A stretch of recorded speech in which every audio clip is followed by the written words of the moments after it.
Hey YouTube, this is Tom at TM Aquatics, and I hope everyone's doing great. Again, it's been a while since I uploaded my last video here on the YouTube platform, and I thought it's about time that I just give everyone a full, comprehensive fish room tour. And not just show you the tanks that we have here at TM Aquatics and the fish we're keeping, but also talk about some of the systems and the guts of the fish room, what I'm doing for water, what I'm doing for airflow and filtration and all of that kind of good stuff. So anyways, I do hope you stick around and check this one out.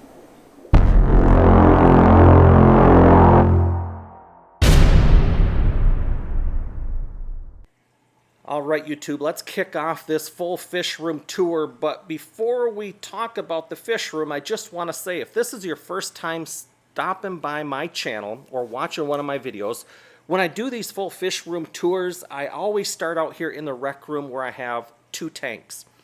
I have 33 tanks in total, but only 31 of them are in the fish room, with 2 of them out here in the rec room. This tank here is a 75-gallon low-tech planted tank.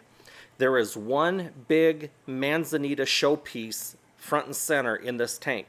And on that big piece of manzanita wood, you can see a whole bunch of narrowleaf java fern, bulbitis, and anubias growing and rooted into that. And it's just become a big, massive ball of plants. I like it. It's really easy, low tech, don't need to do much to it, but the tank itself, I'm really not sure if I'm going to keep this tank around. I've talked about it for quite a while now.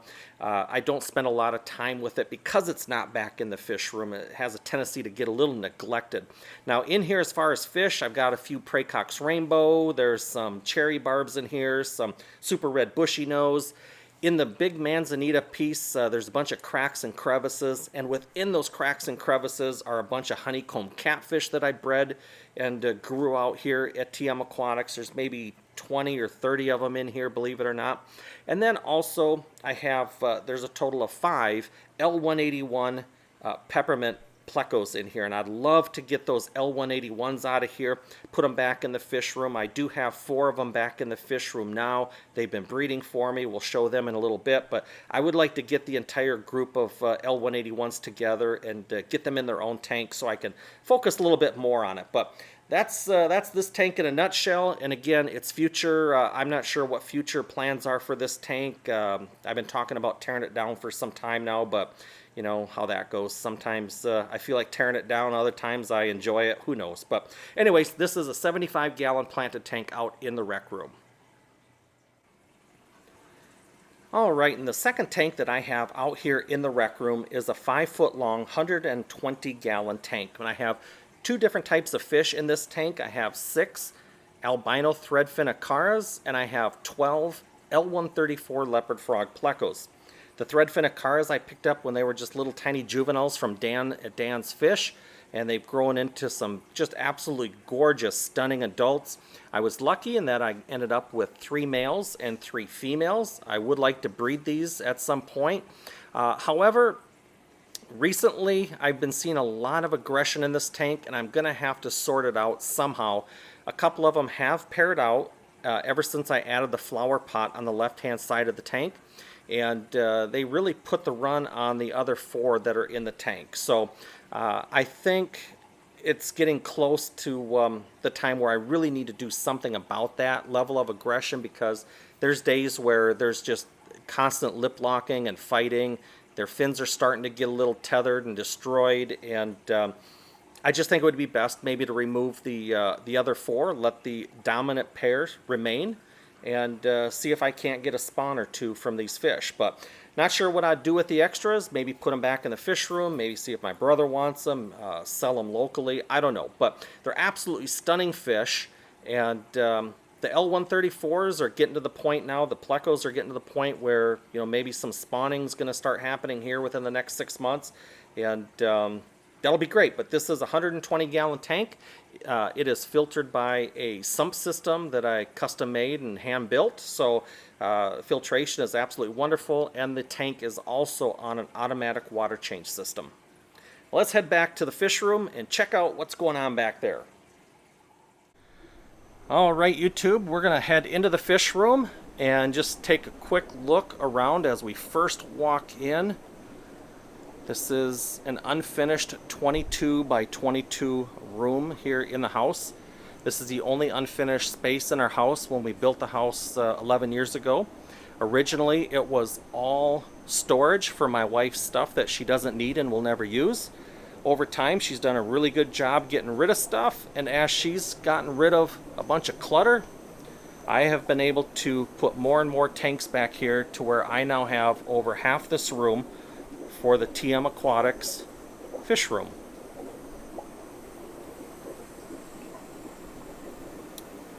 So let's go back and talk about something that is right inside the door as you walk in. That is my RO system here at TM Aquatics. I have two RO systems. I have a bulk reef supply. This was originally a 75 gallon per day RODI.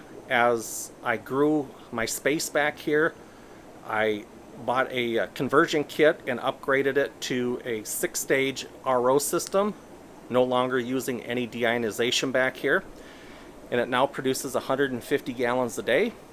And then I recently hooked up a new Aqua RODI system that I had picked up a few months ago in exchange for a video review. That's a 75 gallon per day, and I did reconfigure that as well and remove the deionization portion and just made it a sediment filter with 2 carbon blocks, 75 gallon per day RO system. So combined, I'm getting 225 gallons a day of RO water. Both those systems are pumping down over here into this brute can. You can see 2 different float switches there. From here, I'll take the RO water and I'll mix it in this brute can with tap water to remineralize the water to about 100 TDS. And depending on the temperature of this water, I might have to add hot water or just maybe lukewarm water, but I try to match the temperature and the TDS of this water here with the tank that I'm doing the water changes on. Now, I used to use like these GH booster type products to remineralize my RO system or my RO water, but I found that tap water works just as good. It's a lot cheaper and it's available on demand. So that's what I use in my RO reservoir here, or mixing barrel. I have a very nice Seche pump hooked up to 3/4 inch inside diameter tubing and a DIY PVC valve. When I do water changes, I use this here to drain the water. I have a floor drain right here and this nice flexible pond tubing. I just run the end right over to the floor drain and drain right into that drain, and this is also 3/4 inch inside diameter, so it makes water changes really quick and efficient with this setup. Now, if I did not have RO water back here and have the access to this, I would not be successful breeding the types of fish that I work with. So this is a very, very important piece of equipment back here in my fish room for long-term and sustained breeding of the Plecos and the Corydoras that I work here. More so for the Corys than the Plecos, but you know, equally important for both.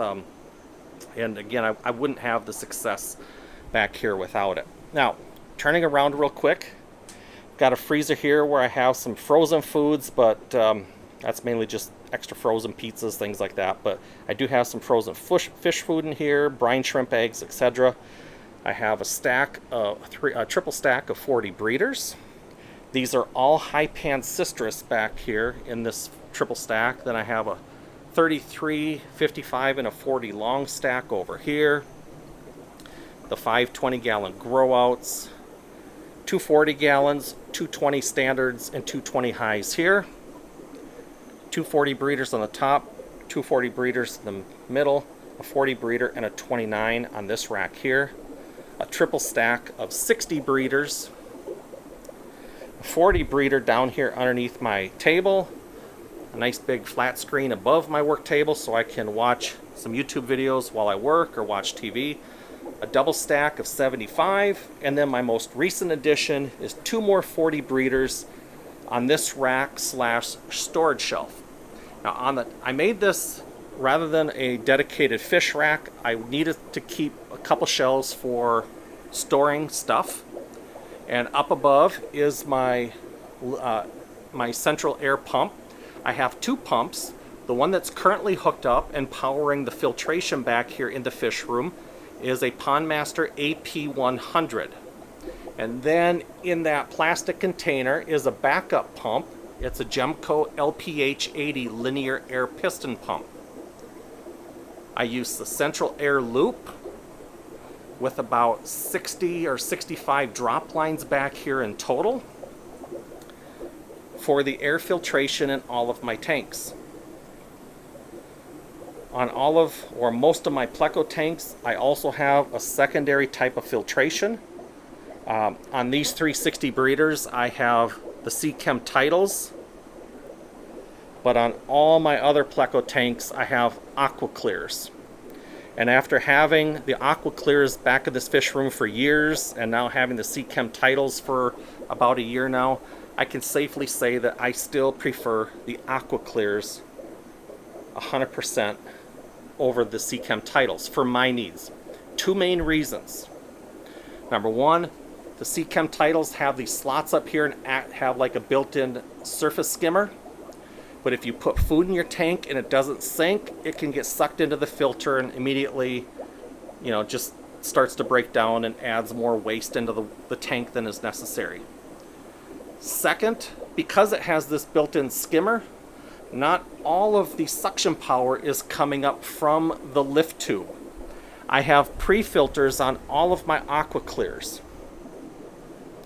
See that pre-filter on that aqua clear intake? Maybe see this one a little bit better. Those pre-filters collect an enormous amount of waste and debris, but because the aqua clears pull 100% of their, you know, water through those lift tubes, everything that gets filtered is going through that pre-filter.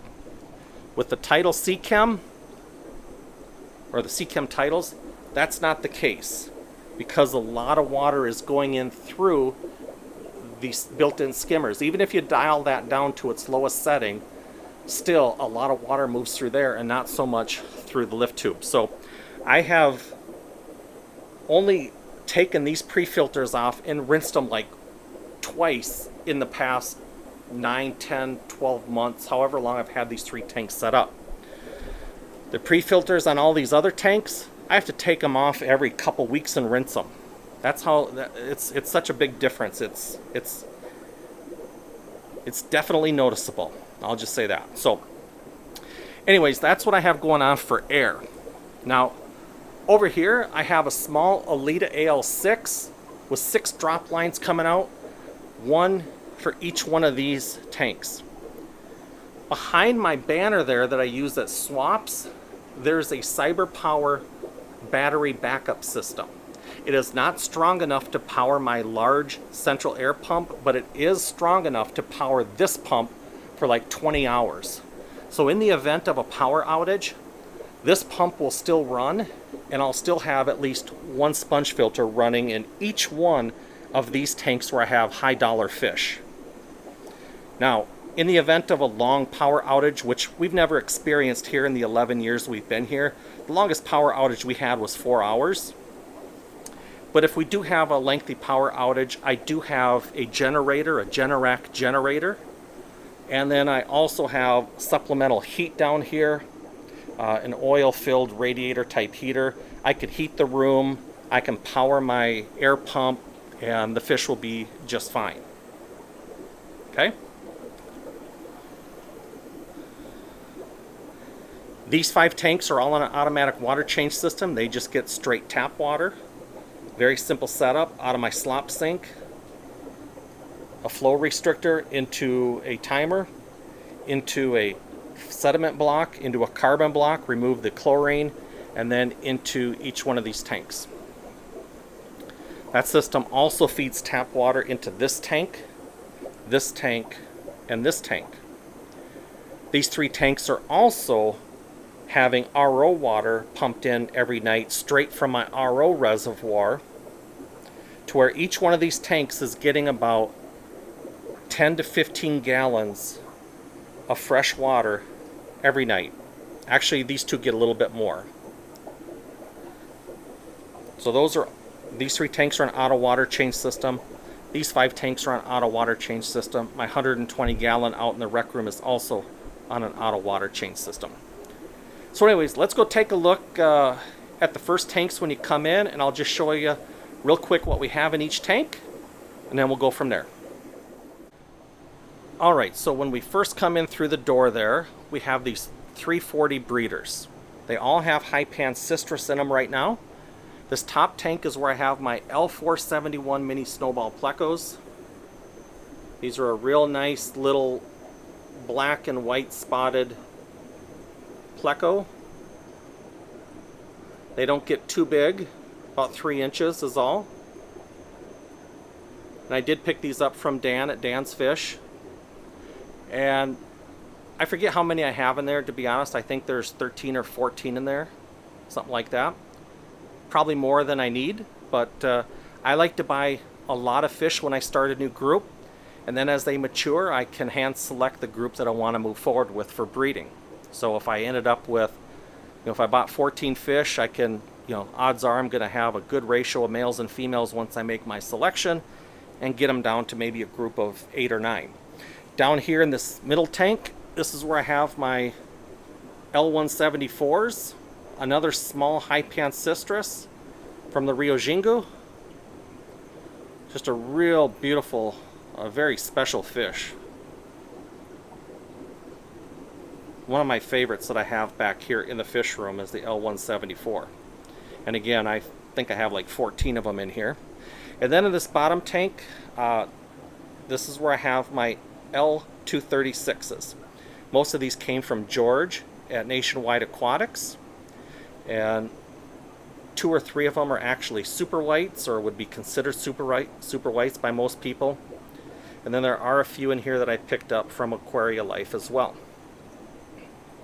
I did lose one fish. I used to have some young zebra plecos in here, and when I emptied the tank to move the zebra plecos, I was missing an L236. So I'm not sure which fish perished, what happened to it, if it was one from Nationwide Aquatics or one from Stephanie, but I did end up losing one. But that's what I have down in that tank there. And all of these fish are still subadults. They are not breeding yet. They have not reached sexual maturity. They're doing well. They're growing. And hopefully next time this year we have some success coming out of one of these tanks, hopefully. All right.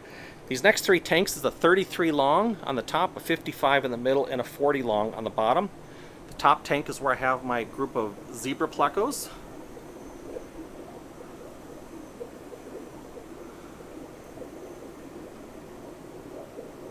And there are a total of 11 zebra plecos up in that group, and I have not had any success breeding zebra plecos. Not that they're any more difficult than other fish to breed. They just cost a lot more, but I've been cursed with bad female-male ratios. And hopefully that's changing. So anyways, down here in the 55, this is where I have my original group of wild-caught L134 leopard frog plecos. These are the fish that have made this entire fish room possible. By breeding this fish and selling the fry, it has completely funded everything else back here in my fish room. I shouldn't say completely, but significantly funded. The gold ocellatus that I have helped out. Some of the other fish, the red coral pencilfish, helped out. But my fish room has been totally self-funded by breeding and selling. But this is where it started with these fish here. These are the fish that really kicked off the whole breeding for profit back here. I've not got a lot of fry out of this particular group this year. I've only had one successful spawn.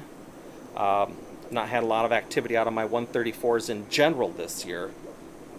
But we do have 25, 26 juveniles or something like that growing out right now from this group.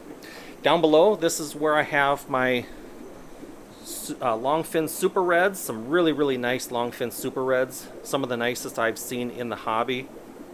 That's why I decided to jump into this fish. I don't really care for longfin or bushy nose, breeding them for money.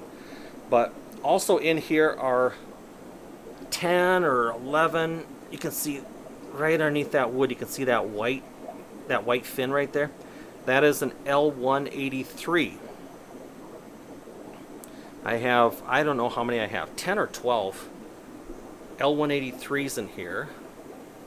I may have lost one, I forget. It's been a while. I need to get in here and really do a head count, but there's 10 or 12 L183s in here, and they're still growing out. They are not breeding yet, but hopefully, again, this time next year, the Super Reds are breeding for me, and we do have some fry in the fish room that we're currently growing out, and we'll see them here in a little bit. Alright, now down below and next to the stand and the tanks that we just looked at, I do have a little mini fridge down there. That's where I keep my Rapashi fish food. That's where I keep some decapsulated brine shrimp and some other foods down there in that down in that mini fridge. But over here, this is where I have 5 20-gallon grow outs. Again, these are all on tap water. And right now, we'll just take a quick look at what we have going on. These are all Scleromystax barbatus. Over in this tank, we have a bunch of Corydoras kanakis growing out. In this tank here, we have a bunch of Corydoras bozemanii and a bunch of Corydoras duplicarius, and then some Daisy's blue rice fish and some Praecox rainbow fish. In this tank here, we have a bunch of Corydoras schultzii black. There's a bunch back there behind the filter, but there's probably 35 or 40 in here. Then a bunch of Daisy blue rice fish and Praecox rainbow fish. Over here, more Praecox rainbow fish, some super red bushy nose, and then we do have some green lasers in here. Not a lot, maybe 15 or 20 green lasers. I think there's a couple duplicarius in here, and there's some Corydoras bozemanii in there as well. They're a little freaked out right now, and they're all kind of hiding back there behind the sponge filter. But that's what we have going on in these 5 tanks here. Alright, this rack over here, this was actually my OG rack. This was the original rack, the first rack that I built back here. With that being said, all of my racks are handmade. I build them all myself. I like to use 2x6 construction, and I like to do the dado cut. So this cross beam, I use the 2x6s so you don't get any sag like you would with a 2x4. It can just hold exponentially a lot more weight than a 2x4. And then the dado cut transfers all that weight into these vertical posts. And these things could literally, you could park a semi-truck on these things and they would do just fine. But all of my stands back here are 2x6 construction. I put a little bit of pink foam board underneath the tank and on the shelves so it levels out any imperfections in the wood or my construction. The only stand that was made a little bit differently and not a dado cut stand was this stand slash storage rack. That was made a little bit different. And then up here I use 2x4s since I'm not carrying a lot of weight up there. So, but just wanted to make that point that all my stands are handmade with 2x6 construction. For the extra $1.50 or whatever a board costs, it's just worth it. Just get the 2x6, the heck with the 2x4s, get the 2x6 and you'll never have an issue. Up above I have 2 20 longs, and then in each rack, the middle and the bottom, I have a 40 breeder and a standard 20-gallon tank. In between this rack and the grow out racks, I added a slop sink that I had to plumb in, and then I did recently get one of these blenders. Santa Claus brought me one of these overpriced brine shrimp blender things, and I do have my brine shrimp over here now. Before I had my brine shrimp over on my table, and I was using a $1 pickle jar, and it worked just fine. But in any case, up above or on this rack are all Corydoras, Corydoras duplicarius, Corydoras green lasers, Corydoras kanakis, Corydoras bozemanii, original group of Corydoras green lasers, Corydoras orange lasers.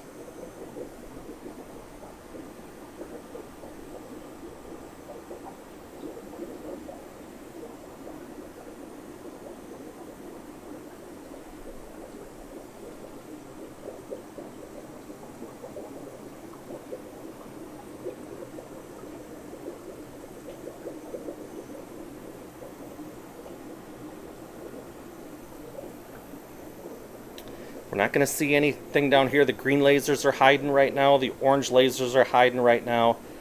I was thinking about getting rid of the orange lasers. In fact, I was real close to getting rid of them about a month ago. I'm glad I didn't, because a couple weeks ago they popped for the first time, and I have about 150 orange laser juveniles that I'm growing out, and we'll check those out in just a second.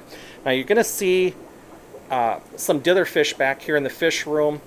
I use 3 different types of dither fish back here in my Corydoras tanks. I have mainly daisy blue rice fish and Vietnamese white cloud minnows, with the exception of this tank over here, which we'll see, and I have a bunch of Pleco rainbow fish that I have in there. And then in some of my Pleco tanks, I have, you know, Pleco rainbow. I have a couple of holdover angelfish, and then some rummy nose tetras that I've had around for a while. But I'm moving away from dither fish in all my Pleco tanks, and do use them in most of my Corydoras tanks, but most of my Pleco tanks will be dither fish free moving forward. But that's what we have going on in these these 6 tanks. In the fry box right here, there's 4 or 5 juvenile Corydoras bosemani that I should probably be dumping back into the adult tank or in a larger grow out space, because they're getting to that size. The Corydoras kanakis, you may have noticed, there's quite a few in here. They're an extremely prolific fish. There's probably 40 to 45 fish in this tank. And that does require quite a few water changes each week to stay on top of the water, you know, parameters and make sure it doesn't get too fouled. But they are very, very prolific. And as soon as I remove all the juveniles out of here, the adults will start breeding right away, and there'll be eggs all over the place almost on a daily basis. Just very, very prolific. Really nice looking spotted Corydoras, and very easy to keep. And again, if you're looking to spawn a Corydoras for the first time, you might want to consider picking up some of these kanakis. Not challenging at all, and again, very, very prolific. But that's what we have going on in this space here. Now, next to this rack, I have my work table. And this is where I've got some microworms over here, my test kits, and my TDS pen, and some fry foods, and a bunch of crud over there. Below it, I have a 40-gallon breeder.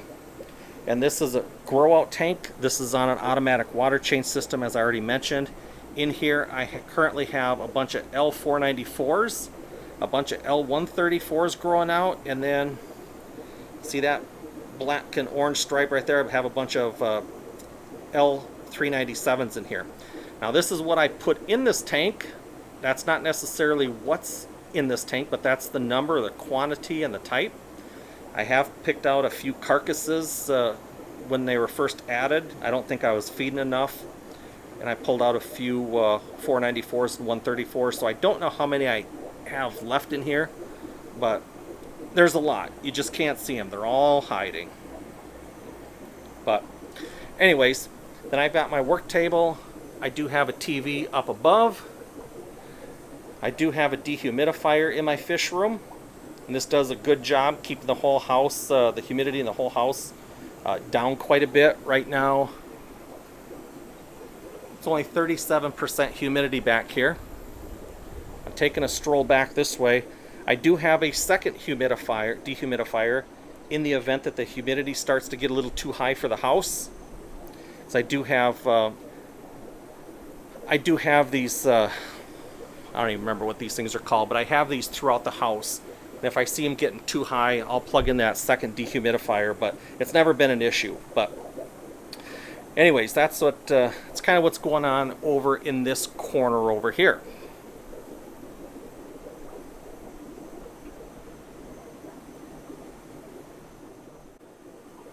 Alright, so we'll take a look at the other side of the fish room now, and then we'll wrap up by taking a look at the 4 tanks we have on the very end.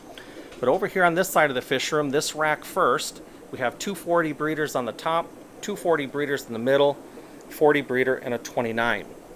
Up on top here, I have 2 groups of L134 leopard frog plecos. I'm not going to shine a light on this tank here because I do have a trapping going on right now. But these are all F1s that were bred here in my fish room. And these are holdovers from a couple years ago. Now, there's 8 fish in this group here. There's 7 adults in this group here. They were all out in my 120-gallon tank at one point, and I decided that was just too many fish out there. It wasn't working. There wasn't any spawning, so I broke up that big super colony, moved them back here, separated them, came up with some really nice ratios, male and female ratios, and I have had spawns and successful spawns out of both groups so far this year, so it was a good decision to do this. Prior to these two 40-gallon breeders up here, I used to have 7 10-gallon grow-out tanks over here, and just didn't have the need for them anymore, and decided to move forward with a couple 40 breeders, and I'm glad I did. Down below, 2 more 40 breeders. These have Corydoras in them, then a 40 breeder down here, and a 29. In this 40 breeder, I have CW49, the black diamond Corydoras. These fish have not been extremely prolific for me over the past couple years. I think I sold maybe 20 or 25 last year that I spawned. This year I've only successfully spawned and grew out a total of 9 juveniles. As you can see, I'm keeping those juveniles. I'm not going to sell them. I just added them back in here with the adults. But I had a total of 9. But they are a difficult fish to source. They're not extremely prolific. And because of those things, they do cost quite a bit of money, more than your typical panda cory or trilineatus or anything like that. The CW49, just an absolutely gorgeous, gorgeous Corydoras, especially in a larger group like this. Next to them, this is where I have my Corydoras equus. And then the dither fish in here are Praecox rainbow fish that I spawned earlier this year. And these are daisy blue rice fish over here, by the way. The Corydoras equus, I have not had any luck breeding this fish. I've not put a lot of effort into it because it does require some work. It takes a little bit of effort, and you really have to focus on these fish, or most people do that are successful breeding them. Put a lot of focus on them. They do simulated dry seasons, etc. I have a bunch of gravid females like this big chunky girl here. Unfortunately, I have too many females. I have an equal ratio of male and females, and that just doesn't work well. And I really need to thin the group down if and when I'm ever going to get serious about breeding these fish. But they're absolutely beautiful Corydoras, the Corydoras equus. I think I have a total of 20 or 22 in here. It's just a beautiful Corydoras. Now down below, this is where I have my adult breeding group of Corydoras black, or Corydoras schultzii black. Another very, very prolific Corydoras. You can see these over here getting ready to spawn. The male was just teeing up with the female there. Looks like they want to pop a few eggs. These fish spawn for me probably every week, and sometimes twice a week. Corydoras schultzii black. And then Vietnamese white cloud minnows are the dither fish in here. And I think this group, I think I have like 18 or 16 or 18, something like that in there. It's a big group. Now in this tank here, I have Corydoras weitzmanni, and then I have 4 or 5 Wabenmuster plecos, Ancistrus wabenmusters. There's a wabenmuster right there, the honeycomb Ancistrus. Really nice looking fish. I think I have 4, 1 male and 3 females, or 1 male and 4 females in here. They're breeding size, but he has shown no interest in going into these caves and trying to attract a girlfriend in there. Now the Corydoras weitzmanni, beautiful fish. I really like this catfish. I have not had much success. However, I do have 4 juveniles in here somewhere with the adults.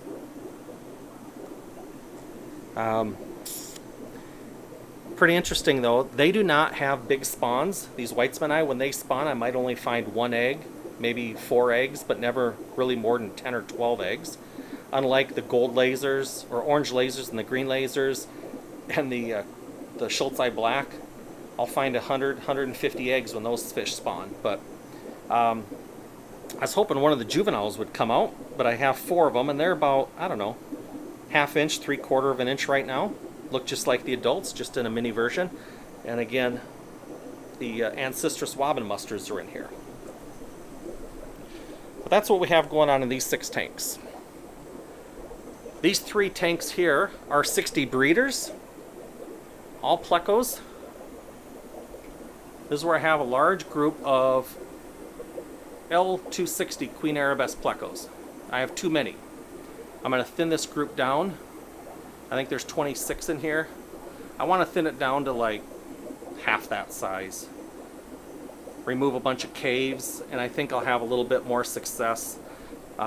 These are holdovers that I grew out in my fish room from a couple years ago. I lost my entire breeding colony to a nitrite spike and a couple of clogged sponge filters while I was home, and lost my entire breeding colony. Fortunately, I had a bunch of juveniles. I lost my entire breeding colony except for one male and two females. But I had a bunch of juveniles, kept them, and that's what these fish are here. They should be getting really close to reaching sexual maturity, but nothing from them quite yet. This tank here, more L134s, and again, these are all F1s out of my fish room from my wild caught adults. And then I also have the remaining half, the other half, of my Ancistrus wobbin musters. Let's see, underneath the slate, there's a wobby.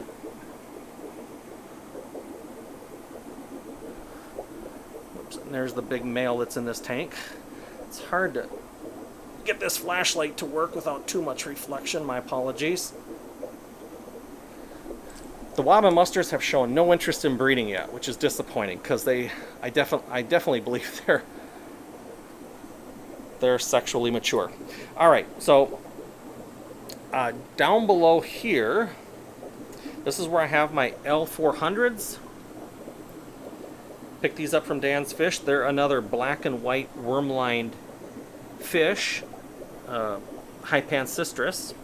Although you don't see these as readily as you're going to find L333s, L66s. These are pretty special fish in my opinion, and looking forward to getting these things to breed. And then also in here I have the other 4 L181 peppermint plecos, and these fish have spawned for me one time so far. So we have some L181s, and then there's 4 L181s, and then there's a total of 11 L400s in here.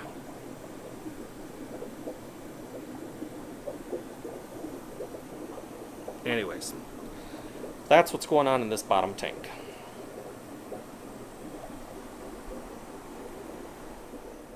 Alright, the last 4 tanks we have this double stack of 75s. This is where I have my breeding group of L494s, the Bacoltia Rio Peru.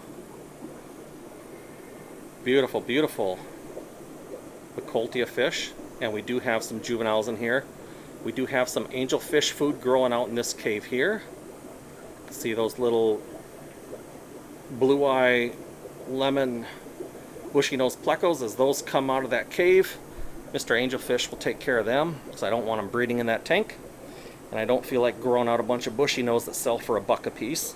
And then down below, this is where I keep my group of adult L397s.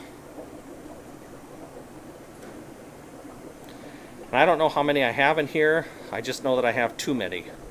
So I do plan to remove all the wood, all the caves, all the slate, and remove a few of these, maybe even sell a few pair. I just have way too many. There's over 20 L397s in here, adult 397s. So I'm going to remove some, and not sure what I'll do, start another group or sell them off, who knows. But that's what's going on down here. Not a lot of success with the 397s this year, only 11 juveniles growing out, but I did have a spawn recently, and I do have the eggs floating over here. These 2 tanks are the most recent addition to my fish room, 240 breeders. I call this my hatchery system, or whatever, grow out tanks, hatchery, whatever, call it what you want. In the top tank I have a bunch of Corydoras black, Schultzi black. I have a bunch of green lasers in here as well. I added originally about 30 green lasers and about 40 Schultzi black. I think my count on the Schultzi black was off. It's probably closer to 50 or 60 Schultzi black in here. In the fry boxes, I have a bunch of CW1010. These are the gold orange lasers. More CW010s, more orange lasers. L134s, L494s. And we'll see if this camera will be able to show us, because know this camera is going to want to focus on the glass and not what's inside. But you can see a couple of them back there. Those are L494s. L134s here, just little itty bitties. And then I don't know what the best way is to. You can see all those orange lasers. There's 100 plus in here. And then over here, not quite as many. There's actually like 50 in this fry box. But in total, I have 150 plus orange lasers growing out. And again, L134s and L494s. Down here in this tank, this is what I've added in here: 7 L519s, 10 134s, 28 494s, and 6 longfin bushy nose. Longfin bushy nose are the largest fish in here, of course. Then the other plecos are kind of scattered about behind sponge filters, between slate, you know, back in corners, things like that. They're in there though. In this fry box, I have 38 longfin super reds. These are the first spawn out of my super reds, my longfins. And then up here floating in the sink strainer, this is a spawn of L397s. That spawn just occurred yesterday. I have the eggs floating up here. Looks like I have at least 2 bad eggs that I need to remove. The reason I pulled those eggs is I have too many snails in this tank. I need to get some assassin snails in here. And that spawn took place in this cave here, and there were a bunch of pond snails deep inside the pointy part of these watering spikes. Those snails would make those eggs a quick snack. So I had to pull the eggs out, otherwise they'd get eaten by the snails or destroyed by the snails. And then over here in this fry box, I have 6 L181s. You can see a couple right up there on the front. This is the first spawn out of my L181s. There are a total of 6 in there. So we're real happy to have those spawning for me back here in the fish room. But that's what's going on in the hatchery, and then these 2 75-gallon tanks. Alright YouTube, well there you have it, a full fish room tour of TM Aquatics and all the different species that I'm currently working with. Stay tuned, because I do have plans to add a few more different Pleco species here. But anyways, greatly appreciate each and every one of you taking time out of your day to stop by my channel and watch one of my videos. If you have any comments or questions, feel free to drop them down below, and I'll do my best to respond when time allows. If you like the video, hit the like button. It helps me out a great deal. And if you think that I've earned your subscription and you want to get more content like this in the future, feel free to hit that subscribe button. It only takes a second, and it's absolutely free. But anyways, again, thank you for taking time, and until the next one, we'll catch you all later.